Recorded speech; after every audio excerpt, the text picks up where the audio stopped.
how that's going to be fixed. I think marriage should be, at least until the kids leave home, they should stay together.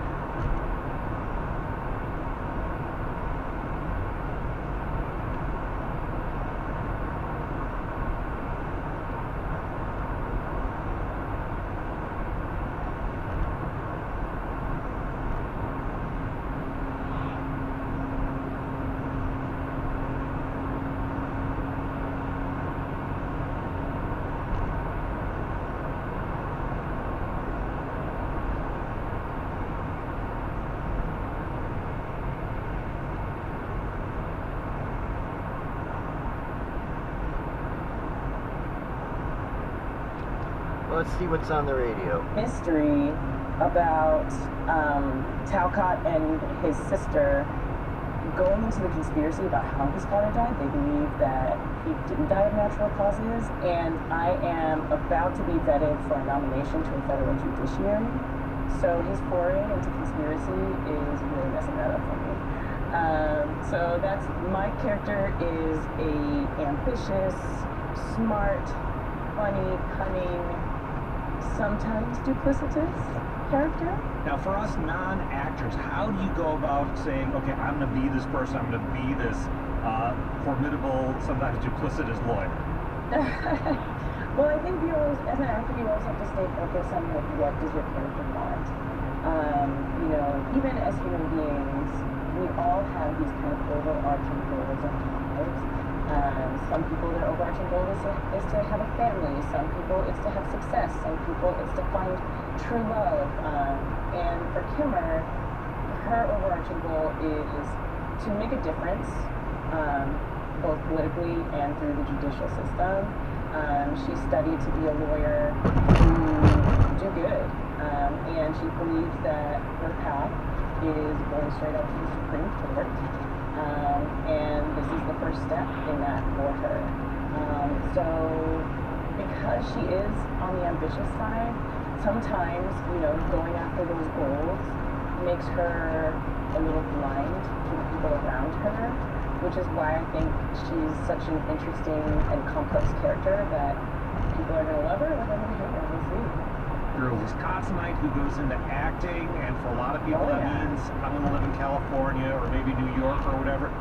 It seems like you're really keeping that Milwaukee connection going strong. Can you talk about that decision to say, hey, I'm going to be in the acting world, I'm going to be in Milwaukee? Yeah, so, I mean, Milwaukee has been calling me home for probably the last 5 or 6 years. And I finally made the move in 2022. I mean, my family's here. I love the laid-back vibe of the Midwest, the lack of pretension of the Midwest. I love the food here, you know, Ian's Pizza is my jam. You know, I grew up here, obsessed with movies, love movies, but not really seeing a path because no one around me was really doing it, and I felt like I had to be. So a big goal in my coming back here was to show people that, hey, we don't have to leave Milwaukee. We can stay here. We can grow the artist community here, and still make an impact nationally. This is a big role for you. What is that like as an actor saying, okay, I'm not a guest appearance here. This is the real deal. Oh my gosh. I mean, this is what we work for, right? I mean, I've been working in business for about 10 years. So this isn't something that came, you know, immediately for me. Being able to work with this cast was incredible. I mean, you have people who graduated from Juilliard, Yale, NYU, Forrest Whitaker. I'm working with thespians, like people who are at the top of their game. So I think for me, I was just so fortunate and so excited to get to work with people at this level and learn from them. And I did. I learned so much from them. So much that I hope to take on the rest of my career.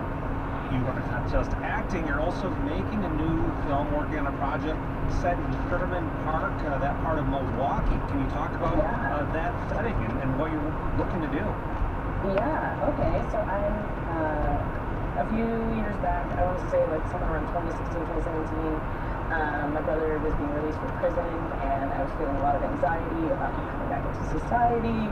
You know, was he going to be able to find a job? Like, how's he going to, you know, rent a house? Like, all of these things that a lot of people who re-enter society are denied. And then also just, you know, when people know that you've been to prison, they treat you differently, right? So with all of these feelings, I wrote this script that's a zombie film about a man who's returning to Sherman Park after spending some time in prison, wanting to start his life over, but society around him has turned on him. And so it's basically a zombie horror allegory about the way society treats folks who re-enter society. I set it in Sherman Park because we grew up right next to it, Sherman Park adjacent in Washington Heights. And, you know, some of those zip codes in those areas have some of the highest incarcerated rates in the country. So that's part of why I set it there. I also wrote the film around the time of the, you know, the civil unrest that happened there after the shooting of Will Smith. So kind of all of these things conferred.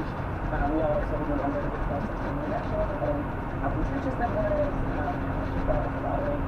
The issues not only within our city, our state, but also in our country. So all of those feelings are kind of put into this script about two siblings who are trying to survive the zombie apocalypse in Sherman Park. We're talking to Paulina Lule, actor and filmmaker from Milwaukee. Now, when you're not on screen, Paulina, you do a lot of work on conservation, including with the Zoological Society of Milwaukee. Can you talk about your work with the zoo? Yeah, I worked at the Zoological Society right before I went to film Emperor of Ocean Park. I first got involved with their Cold Wild Theater program, which is a conservation theater program where we do musicals for elementary-aged children. And the musicals are teaching children about wildlife conservation, issues that animals are facing, and ways that we as humans can help them. And then, you know, I went into managing some of the programs there, working more on developing arts education programming, so integrating arts education and conservation education. And then I also got the opportunity to executive produce the new theme song for Cold Wild Theater. I got to work with a wonderful Milwaukee artist. Her name is Be Free. She happened to compose the music in a play I was in my Milwaukee theater debut at the Milwaukee Chamber Theater called Hoops. She composed all the music for that. And so when folks at the Zoological Society mentioned that they were looking for a new theme song, I was like, I know the exact person that should do this. And she created a wonderful song called We Can Make a Difference. And you can hear the theme song right before every performance. And what is it about conservation that made you want to use your artistic skills on behalf of causes like this? You know, I'm a very outdoorsy person. I think before I moved to Milwaukee, you know, when I was living in California, I did a lot of backpacking, a lot of hiking. I'm actually going backpacking this summer, checking off a bucket list item. We're backpacking in Yellowstone. But then when I moved back to Milwaukee and was kind of looking for some work and looking for acting work in particular, Cold Wild Theater was this wild place where my personal, you know, appreciation for our planet, etc., met with my artistic sensibilities. So it was really cool. That was kind of my first foray into conservation, and from there it's just grown. In my own home, I practice a lot of local conservation efforts. I participate in No Mow May every year. I also am, you know, creating various habitats in the yard space that I have for animals here. We had a play called Finding Harmony, which is about living in harmony with the animals that frequent our backyards and teaching children that, you know, the squirrels that come in, the rabbits that come in, the birds that come in. I know where that mosquito went. He was on my hand. And when you provide them with their needs, you can live in harmony with them. I was wondering where he went. Taking that to the max. I didn't think I got him. Bird feeders, bird baths, like wilderness